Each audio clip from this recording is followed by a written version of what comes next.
हाथ पैर काम छोड़ जाते। मेरी मां, मेरी बहन, मेरी बेटी, कान खोल के सुन, मरने के बाद कोई और काम नहीं आना है, सिर्फ आमीना का लाल काम आना है, सिर्फ हुजूर काम आएंगे और कोई काम नहीं आएगा, कोई बचाने वाला नहीं होगा। जिसे राजी करना था उसे नाराज कर बैठे डीजे लगा के। मुझे बताओ तो सही, गाने बजाओगे तो हुजूर आएंगे? बोले हैं, जोर से बोले हैं, आएंगे हुजूर? डीजे बजेगा तो आएंगे हुजूर, डांस होगा तो आएंगे हुजूर, और हुजूर की महफिल सजी होगी तो आएंगे हुजूर। सुना है आप हर आशिक के घर तशरीफ लाते हैं, मेरे घर में भी हो जाए चरागा, चरागा, थोड़ा जिंदा दिली के साथ चरागा या रसूल अल्लाह। ओ भाई, इन गानों ने ना हमें हुजूर से दूर कर दिया, इन तमाशों ने ना हमें हुजूर से दूर कर दिया। और जो चीज हुजूर से दूर कर दे, मुसलमानों को उसके करीब रहना चाहिए। सारे बोले हैं नहीं रहना चाहिए ना, नहीं रहना चाहिए ना, फिर क्या करना चाहिए? तो सुने, ख्वाजा बाबा फरीदगंज शकर रहमतुल्लाह तआला अलैह, बड़े पाए के बुजुर्ग। आज मैं बड़ा खुशनसीब महसूस कर रहा हूं अपने आप को, क्योंकि मैं उस जमीन पे बैठ के बात कर रहा हूं जिस जमीन पे आला हजरत के शहजादे ने कदम रखे हैं, जिस जमीन पर सरकार मुफ्ती आजम हिंद ने कदम रखे हैं। सुभान अल्लाह। और आपके इलाके में सरकार मुफ्ती आजम हिंद आए हैं, उसकी बरकतें आप मस्जिद में जाएं तो महसूस करेंगे। मस्जिद का नाम भी नूरी मस्जिद है। अल्लाह इस बस्ती को सलामत रखे, इन नौजवानों को सलामत रखे। अल्लाह वालों से मोहब्बतें करना ये बरेलवियों की पहचान है, ये बरेलवियों की पहचान है। कह रहे हैं आप गौस का दामन नहीं छोड़ेंगे, मसला के आला हज़रत जिंदाबाद, शर्ट फाड़ दी नारा लगाते लगाते। और जब डीजे में नाचना शुरू किया ना तो 1.5 घंटा कूदा पूरा। फिर पूछो कौन हो, बरेलवी हो, कादरी हो, चिश्ती हो? फिर मैया मर जाएगी बताते वक्त कौन है। खुदारा बदले अपने आप को। बाबा फरीदगंज शकर रहमतुल्लाह तआला अलैह आपका एक मुरीद था और वो आपसे ना बेपनाह मोहब्बत करता था, दूर का रहने वाला था मगर था किसान। लेकिन उसकी एक आदत थी, साल में एक बार अपने पीर से मिलने जाया करता था। कितने दिन में? कितने दिन में?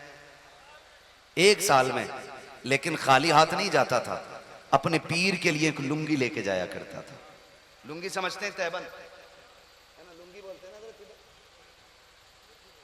लुंगी तहमद लेके जाया करता था। लुंगी लेके जाता, तोहफे में हजरत की बारगाह में पेश करता। और इतनी फरावानी उस वक्त नहीं थी दौलत की जितनी आज है। आज तो बंदा फेंकता ज्यादा है, पहनता कम है। अल्लाह माफ करे, हमारी कौम को एक शौक उठाए, सिर्फ खाना खाने का शौक। इतने होटल खुलते जा रहे हैं, जब होटल की कसरत दिखाई दे समझ लेना मुसलमानों का इलाका आ गया। सबसे कम होती जा रही है किताबों की दुकानें, दरसगाहें, खानकाहों के निजाम, बेशक ये खत्म होते जा रहे हैं, होटल खुलते जा रहे हैं। गाड़ी में बैठे चाबी लगाई, किधर जा रहे थे? होटल में। किधर जा रहे थे? होटल में। यही काम रह गया हम लोगों को, होटल जा रहे हैं। मेरी कौम के नौजवानों कान खोल के सुनो, बात पड़ जाएगी अगर मैं इस मौजू पे बात करूं तो। बस मैं जरूरी बात आपको समझाना चाहता हूं। जो गाना बजाने वाले बहुत गौर से मेरी बात सुने। साल में एक बार आता, पीर साहब के लिए लुंगी लेके आता, लेकिन वो पीर भी अल्लाह वाले थे, लालची नहीं थे। छमागी, शशमागी, सालाना, तिमाहा ऐसा पीर नहीं था। उस वक्त का माहौल इतना अच्छा था कि लोग पीरों को तलाश करते थे। आज पीर मुरीदों को तलाश करते हैं। जैसे शिकारी शिकार तलाश करता है ना, ऐसे पीर मुरीद ढूंढते फिर रहे, पकड़ पकड़ के पूछ रहे किसी का हो गया कि नहीं। कहा नहीं तो का फिर मेरा ही हो जा। उठने का मौका नहीं दे रहा महफिल में से। सही है। कह रहा बैठा रहे और रुमाल पकड़ ले। इतना डरा दिया जाता है कि मजबूरी में सोचता अगर ऐसे ही उठ गया तो लगता कि रात को सांप ना काट ले। ये कंडीशन है।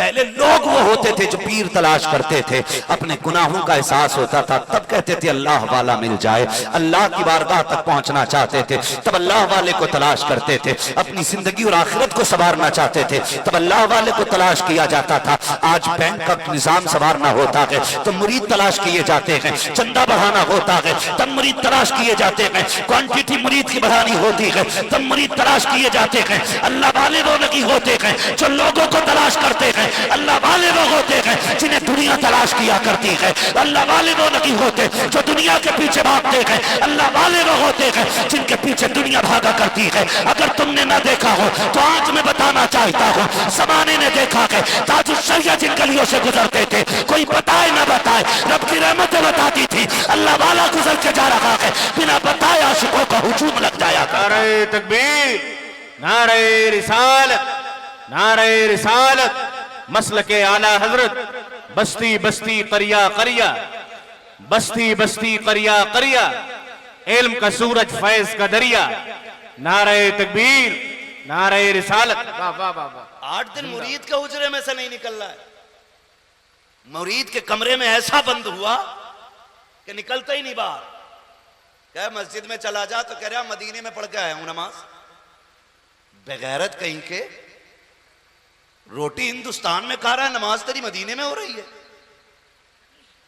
वहीं खाना क्यों नहीं खा के आता? बाहर मस्जिद में हजरत इसलिए नहीं जाता, मौलवी ने पकड़ लिया तो कलमा भी याद नहीं है इसे,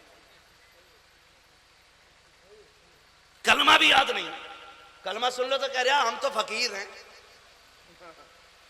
फकीर नहीं है तू, जानवर है, गधा है, गधा जिसे कलमा तक नहीं आता। वो भाई ऐसे लोगों से बचे।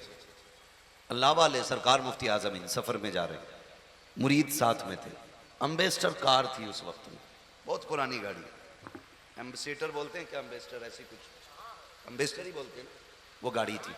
आप उतरे गाड़ी से क़यामगाह पे पहुंच गए, आपके साथ जो थे कारी साहब, आपने पूछा वो कहाँ हैं, तो वो पीछे रह गए। पूछा वो पीछे कैसे रह गए? कहा हुजूर उनकी उंगली में चोट लग गई है। चोट कैसे लगी? जो गाड़ी की खिड़की बंद की ना, तो वो तो देसी गाड़ी थी, झाड़ से मारी तो उंगली दब गई और ये उंगली बिल्कुल पिस गई। मुफ्ती आजम के पास आए, हुजूर उंगली पिस गई है। आपने यूं पकड़ा, दम किया, कहते हैं ऐसे ही हो गई जैसे पहले थी। सुभान अल्लाह, सुभान अल्लाह। ये बातें अल्लाह वालों की होती है। आज पूरा पीर सूख जाता फूंक फूंक के, फर्क ही नहीं पड़ता, फर्क ही नहीं पड़ता। तो ऐसे अल्लाह वाले नहीं, वो साल में एक बार जाता मिलने के लिए, लुंगी लेके जाता, बाबा फरीद से मुलाकात करता, वापस आ जाता। अल्लाह अकबर, 1 साल वो नहीं आया। बाबा फरीद परेशान हो गए, लुंगी के लिए नहीं, मुरीद के लिए, मुरीद के लिए परेशान हो गए। वो आया अगले साल तो 2 लुंगी लेके आया, एक पिछले साल की और एक इस साल की। 2 साल में पहुंचा था, लुंगी लेकर के आया, बाबा फरीद की बारगाह में जाके पेश कर दी।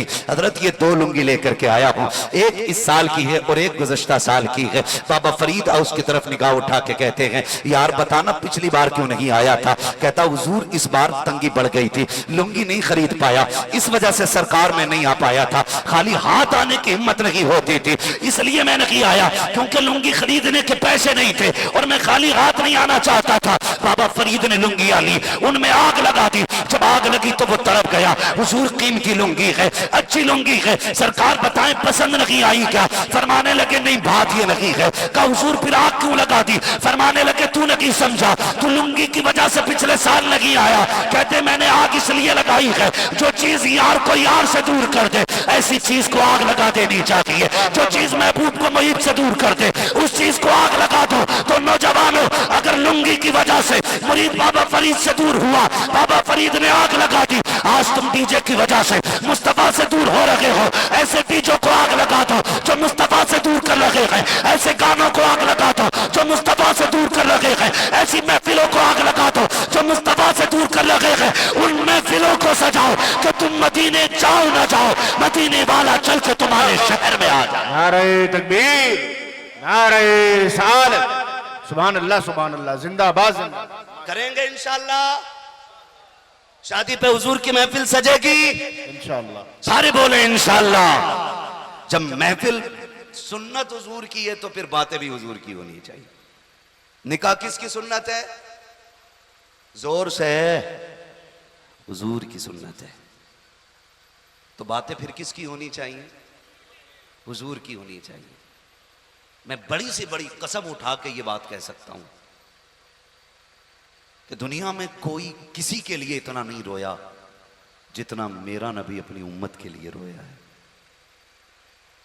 आज उम्मत का इतना भी फर्ज नहीं बनता, उसे इतना भी हक नहीं आज उम्मत को कम से कम खुशी में हुजूर की बातें कर लिया करे। आज इतना भी ख्याल हमें नहीं आता कितना रोए हुजूर उम्मत के लिए। उनके अबू बकर तो जन्नती हैं, उनके उमर भी जन्नती हैं, उनके उस्मान भी जन्नती हैं, उनके अली भी जन्नती हैं, हाँ उनके तमाम सहाबा जन्नती हैं। फिर हुजूर किसके लिए रोते थे? या तो तेरे लिए रोते हैं या फिर मेरे लिए रोते हैं। मुझे बताया जाए।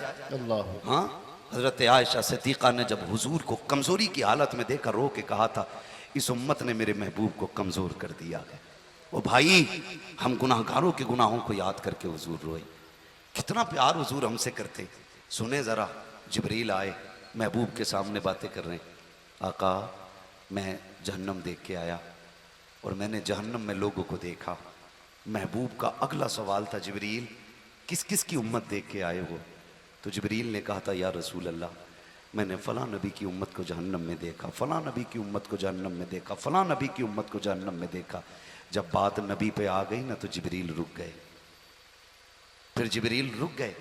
जब जिब्रील रुके ना तो मेरे नबी ने फरमाया, जिब्रील आगे बोलो ना, आगे बोलो ना, क्या तुमने मेरी उम्मत को भी जहन्नम में देखा है? तवज्जो है ना आप लोगों की? क्या तुमने मेरी उम्मत को भी जहन्नम में देखा? जिब्रील बोल नहीं पाए, चुप हैं। क्यों? जानते मेरा महबूब अपनी उम्मत से सबसे ज्यादा प्यार करता है। सबसे ज्यादा मेरे नबी अपनी उम्मत से प्यार करते हैं। अगर मैं हुजूर के सामने उम्मत का तज़किरा करूंगा ना, महबूब रो देंगे, महबूब रो देंगे। और जिब्रील इसलिए नहीं बोल रखे थे कि महबूब के आंसू गवारा नहीं है रब को, इसलिए जिब्रील चुप है। महबूब फरमाते हैं, जिब्रील बोलो ना, मेरी उम्मत को भी देखा? एक ठंडी सांस लेके कहने लगे, या रसूल अल्लाह, मैंने आपकी उम्मत को भी जहन्नम में देखा है। बस इतना सुनना था। हुजूर उठे और उठने के बाद ना फिर चले। मदीने वाले बताते 3 दिन तक फिर महबूब का पता ना लगा। 3 दिन तक मदीने शरीफ में हुजूर का पता ना लगा। बुरा ना मानिएगा, घर का एक जिम्मेदार चला जाता है ना तो घर वीराना हो जाता है। माँ बाप बाहर चले जाएं शादी में, बच्चे फोन करके कहते हैं, अब्बा कब आओगे? घर वीराना लगता है। माँ ना हो ना घर में कितनी बड़ी भीड़ क्यों ना हो, बच्चों का माँ के बगैर जी नहीं लगता है।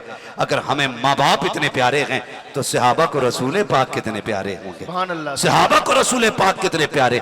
आज उम्मती के इश्क का आलम यह है, हमने महबूब को देखा ना की है, हमने हुजूर को अपनी आंखों से नहीं देखा है, लेकिन फिर भी इश्क इतना है, अगर उनके नाम पे जान देने की बात आ जाए, हुजूर का एक उम्मती सबसे अगली सब में खड़ा हो जाएगा। ये हुजूर के इश्क की बात है। और यार, अगर बिन देखे इश्क का ये आलम है तो फिर अबू बकर के इश्क का आलम क्या होगा, उमर के इश्क का आलम क्या होगा, उस्मान के इश्क का आलम क्या होगा, अली की मोहब्बत का आलम क्या होगा, और फिर खुद उनके जिगर का टुकड़ा खातून जन्नत, उनके इश्क का आलम क्या होगा, और वो हसनैन जो कंधों पे खेलते थे, उनके इश्क का आलम क्या होगा। सहाबा कहते हैं, एक नहीं, दो नहीं, 3 दिन हो गए महबूब नजर नहीं आए। अब मस्जिद नबवी सोनी सोनी लगती है। मस्जिद में जाते हैं, मेहराब खाली देखते हैं, आंसू निकल आते हैं। सुफ़ा पे जाके बैठते हैं, चबूतरा खाली नजर आता है, तब भी आंसू निकल आते हैं। महबूब को देखे बगैर अब दिल बेकरार है। हर जगह तलाश किया गया, मुस्तफा का पता ना लगा। हुजूर के एक सहाबी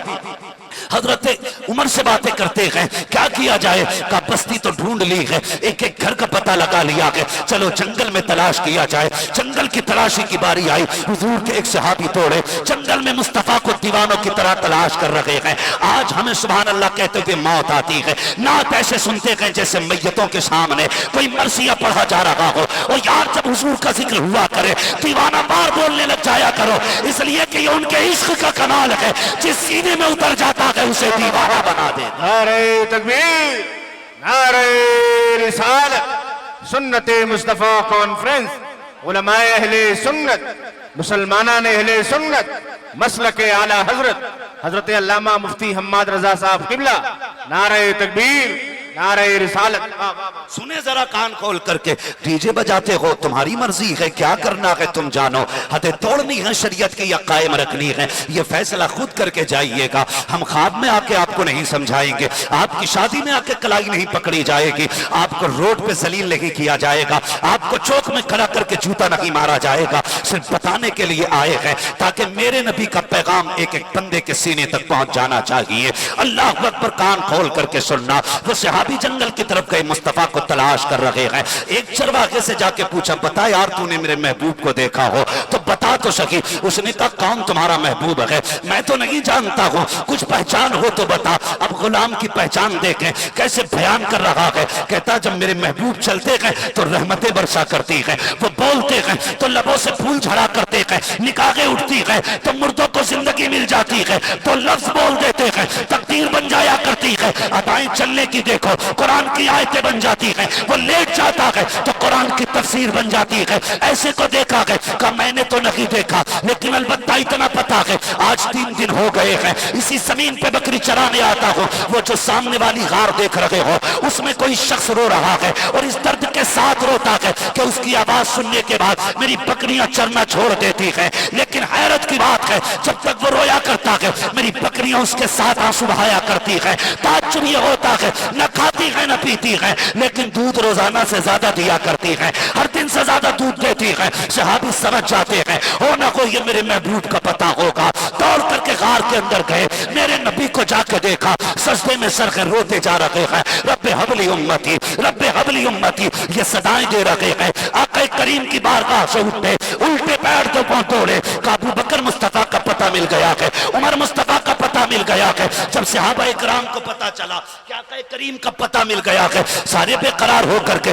गार की तरफ आए हैं। आका करीम की बारगाह में सिद्दीक अकबर भी खड़े हैं, फारूक आजम भी खड़े हैं, बड़े बड़े सहाबा खड़े हैं। महबूब लौट चले, आपके बगैर मस्जिद सुनी सुनी लगती है, आपके बगैर गलियां अच्छी नहीं लगती है। मेरे महबूब चले तो सही, आपके तसव्वुर के बगैर जीना मुश्किल हो गया है। मेरे नबी ने कहा था वापस नहीं जाना है, आज मुझे उम्मत का ख्याल आ गया है, उस वक्त तक वापस नहीं जाऊंगा जब तक उम्मत के हक में कोई हतमी फैसला नहीं हो जाता है। इसलिए मेरे आका करीम ने गार से बाहर निकलने से इनकार कर दिया है। अल्लाह अकबर, बातें हो रही है, सोच रहे हैं कैसे आका करीम को मनाया जाए, कैसे सरकार को उठाया जाए। जब ये बातें होती रही, आखिरकार किसी ने मशवरा दिया, बल्कि किसी ने क्या, सबसे आगे बढ़े सलमान फारसी, कहते हैं अगर हुजूर को मनाना है तो फिर देर ना करो, कोई जाके इनकी शहजादी खातून जन्नत फातिमा ज़हरा को बुला लाए। जब वो आ जाएंगी, फातिमा वो है जिनकी ना खुदा ने डाली है और ना कभी मुस्तफा ने डाली है।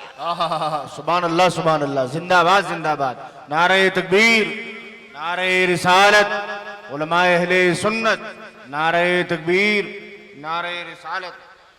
तवज्जो है आप लोगों को? तवज्जो है? जरा कह दें या रसूल अल्लाह। अल्लाह सलामत रख के कहा, जाओ कोई खातून जन्नत को बुला लाओ। हजरत सलमान फारसी, कौन सलमान? जिसके लिए मेरे नबी ने कहा था सलमान मेरे घर वालों में से है।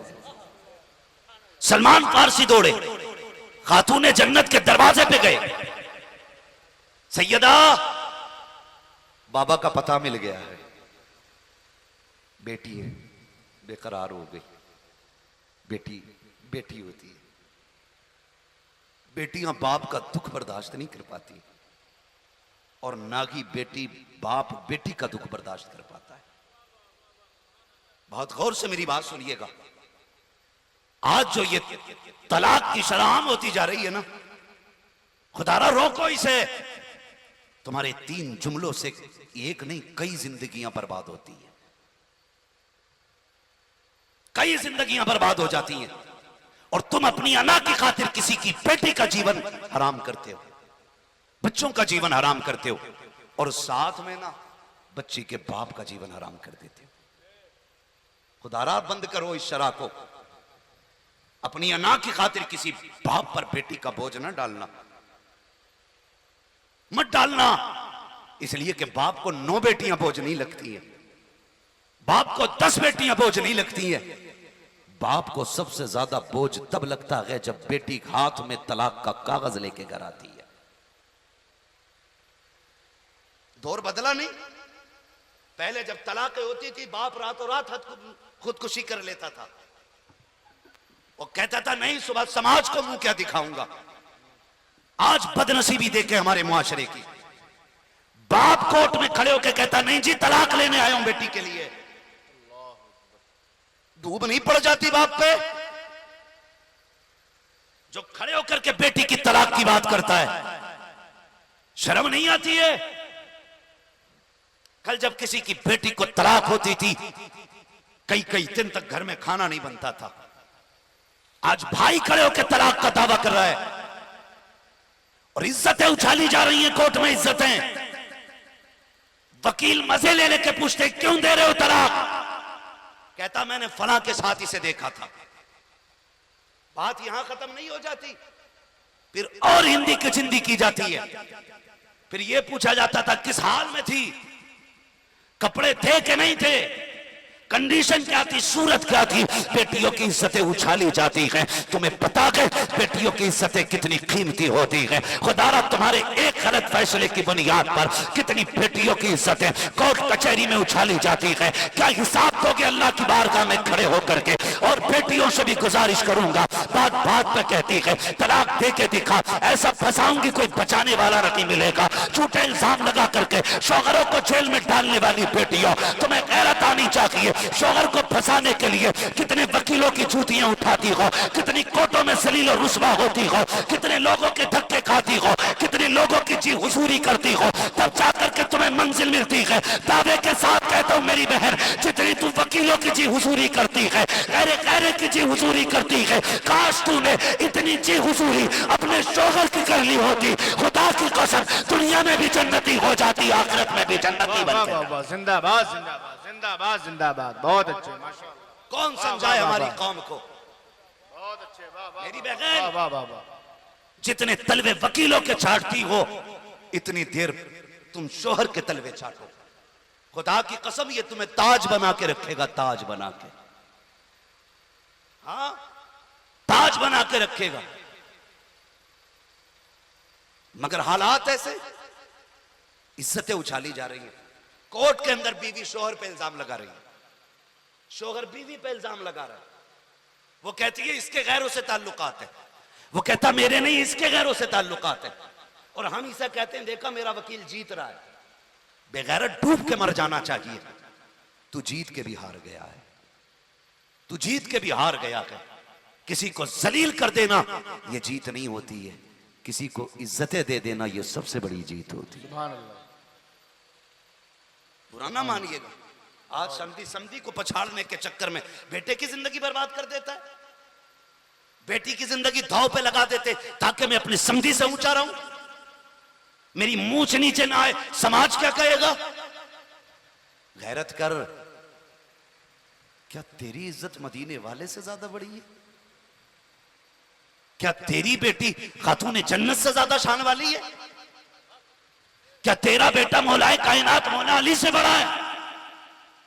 यार हमारी तो सुबह का भी पता नहीं, हमारी तो शाम का भी नहीं पता, हमारे तो सजदों का भी नहीं पता कबूल होते हैं कि नहीं होते, हमारे तो रोजों तक का पता नहीं। इसलिए कि इफ्तार भी कराते हैं तो तमाशा बना के कराते, यहां तो नमाज भी पढ़ते तो जब तक मस्जिद से निकल के 4-5 को जलील ना कर लें हमें एक वक्त की नमाज में मजा ही नहीं आता है। कबूल हो रही है ऐसी नमाजें, अल्लाह ही जानता है कैसी गुजरती है। और भाई सुने इज्जतें कैसी बचाई जाती है। फिरोज नामी एक बादशाह गुजरा है, तवज्जो है ना? थके तो नहीं है अभी, मेरा वक्त पूरा हो चुका है, लेकिन अगर आप साथ दें तो मैं आगे चलूं। जरा कहते हैं रसूल अल्लाह। हाँ सुनना चाह रहे हैं ना? सुनना चाह रहे हैं तो जरा हाथों को झंडा बना के कहें या रसूल अल्लाह। माशाअल्लाह, अल्लाह सलामत रखे। मेरा एक भाई बहुत दूर खड़ा है, उसने वहां से हाथ उठाए। आप कुर्सी पे बैठे हो, अल्लाह का शुक्र अदा करो। मैं उन लालों को सलाम करता हूं जो खड़े होकर हुजूर की बातें सुन रहे हैं, और उनसे मशवरा है मेरा, जब घर जाना ना तो माँ के तलवे चूमना, बाप के हाथों को चूम के कहना आप दोनों की परवरिश का कमाल था। सबने बैठ के हुजूर की बातें सुनी, हमने खड़े होकर हुजूर की बातें सुनी थी, है ना? तो आप जो बैठे ना तो कम से कम बैठने का हक अदा करें। जरा कहते हैं या रसूल अल्लाह। फिरोज नामी बादशाह, समझे, अल्लाह करे ये बात आपके जहन में उतर जाए, मैं समझाना चाहता हूं। फिरोज नामी एक बादशाह गुजरा है, एक दिन वो अपने महल की छत पे खड़ा, उसने पीछे झांक के देखा ना, नजर पड़ गई कि पीछे वाले मकान की छत पे एक खूबसूरत खातून अपने बाल सुखा रही थी। नीचे उतरा, उसने अपने एक वजीर को बुलाया, बुला के कहा ये पीछे वाला मकान किसका है? कहा हुजूर ये आपके वजीर का है, वजीर खास का है। कहा वो छत पे कौन खातून है? कहा उसकी बीवी होगी। उसने कहा इतनी खूबसूरत, हमारे पड़ोस में इतनी खूबसूरत खातून और हमें खबर नहीं। उसने कहा जल्दी से खत लाओ। उसने लिखा कागज पे खत और वजीर को बुलाया, उससे कहने लगा ये खत लो और फलां बादशाह के पास ही मेरा पैगाम लेके जाओ। उसे उसको उलझाना था, घर से निकालना था वजीर को। खत लिया, दे दिया, वजीर को कोई खबर नहीं, जल्दी जल्दी घर गया। बादशाह से कहा मैं सुबह होते ही घर से निकल जाऊंगा। सुबह उठा, सामान्य सफर तैयार किया और सफर पर रवाना हो गया। इधर ये घर से निकला, उधर बादशाह को खबर हो गई कि वजीर जा चुका। बादशाह वजीर के घर आया और अभी आके ही बैठा था कि ये कुछ दूर पहुंचा, इसे ख्याल आया यार जिस काम से जा रहा था वो चीज तो मैं घर भूल आया। क्या? खत। खत तो तकिए के नीचे रह गए।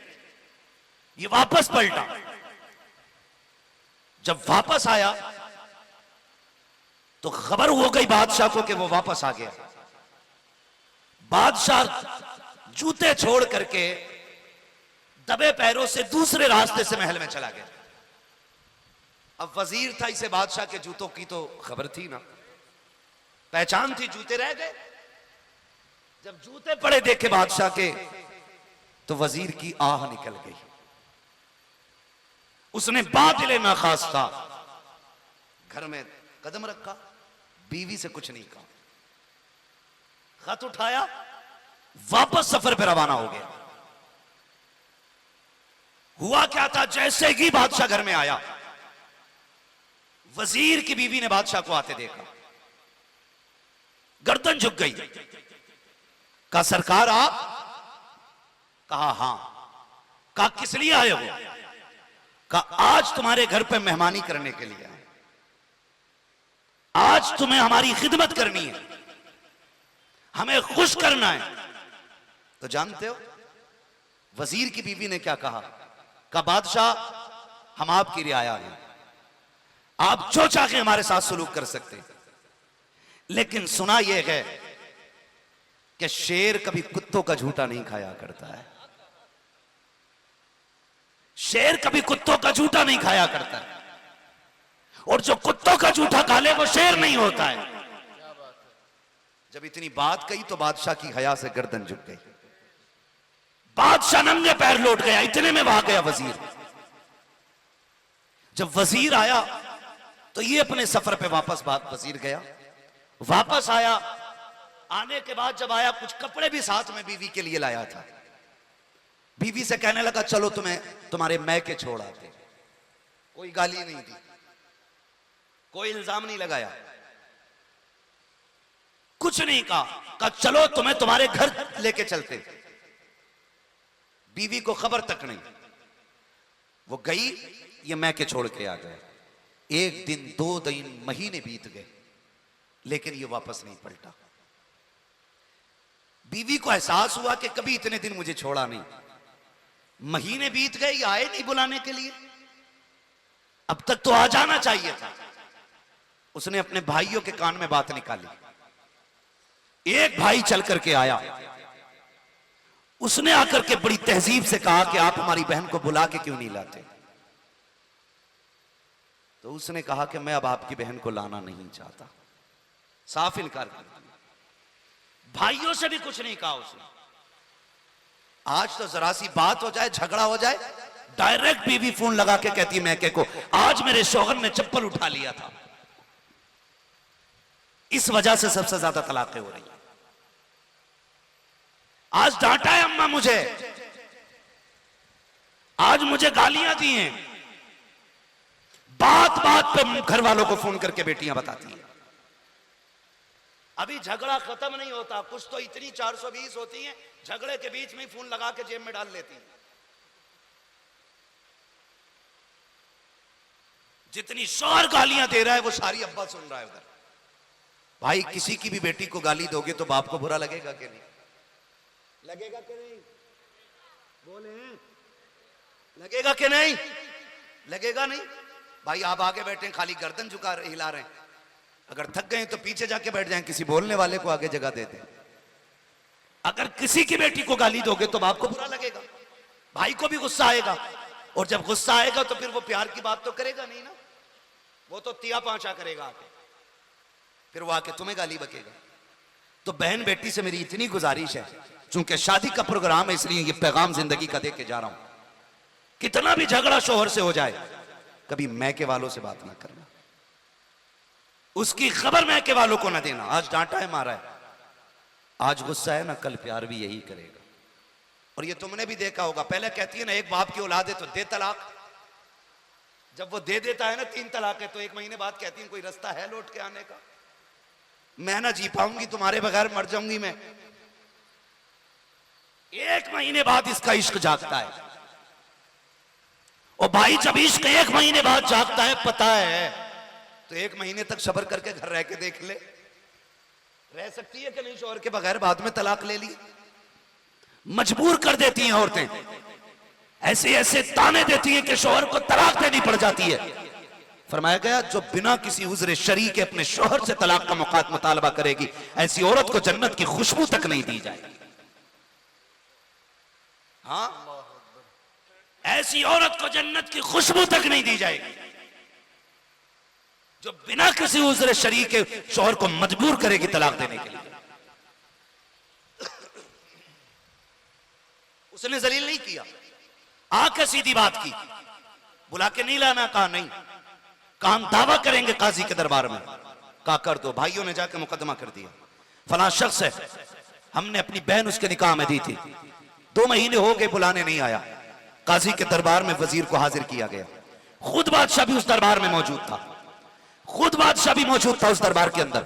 सुने बहुत गौर से, जब बादशाह के दरबार में मुकदमे की सुनवाई हुई, देखें इज्जतों की रखवालियां कैसे होती हैं, कैसे इज्जतें बचाई जाती हैं। काजी ने कहा तुम्हारे खिलाफ इनका दावा यह है, तुम्हारे खिलाफ इनका दावा यह है कि तुम इनकी बहन को बुला के नहीं ला रहे हो, क्या वजह है, क्यों नहीं ला रहे हो, वजह बता, बयान करें। खड़ा हुआ शौहर, उसने कहा बादशाह साहब, इन लोगों ने अपना बाग मेरे हवाले किया था, और वो बाग इतना अच्छा था कि उसके फल भी खूबसूरत, खुश जायका, उसके बाग के कुएं का पानी भी मीठा, हर तरह से सब्ज़ो शादाब बाग था। कहा फिर, कहा जब एक दिन मैं अपने बाग में वापस आया, बाहर किसी काम से गया, फिर जब मैं पलटा, जब मैं अपने बाग की हद में दाखिल होना चाहा, मैंने तो बाग की सरहद पे मैंने शेर के पंजे लगे देखे। जब मैंने शेर के पंजे लगे देखे, मुझे निशान मिला, तो मुझे लगा कि शायद अब मेरा बाग ये शेर से महफूज नहीं है और मैं इस बाग की हिफाजत नहीं कर सकता। जब मुझे ये लगा कि मैं अपने बाग की हिफाजत नहीं कर सकता, मैंने ये बाग उठा करके इनके मालियों के हवाले कर दिया, इसलिए कि मैं उस बाग की हिफाजत नहीं कर सकता था। जैसे इतनी बात कही है, इससे पहले के लड़की के भाई खड़े हो जाते, बादशाह उठ के खड़ा हो जाता है, आंख में आंसू आ जाते हैं। वो कहता वजीर तूने सच कहा है कि तू बाग की सरहद पे गया, वाकई उस बाग की सरहद पे शेर आया, उसके पंजों के निशान भी थे, लेकिन मैं कसम खा के कहता हूँ तेरे बाग की हया की दीवारें इतनी ऊंची ऊंची थी कि शेर उन दीवारों को पार न कर सका। जैसे कल तेरा बाग महफूज था, वैसे आज भी तेरा बाग महफूज है, चाहे इसे लेके चला जा।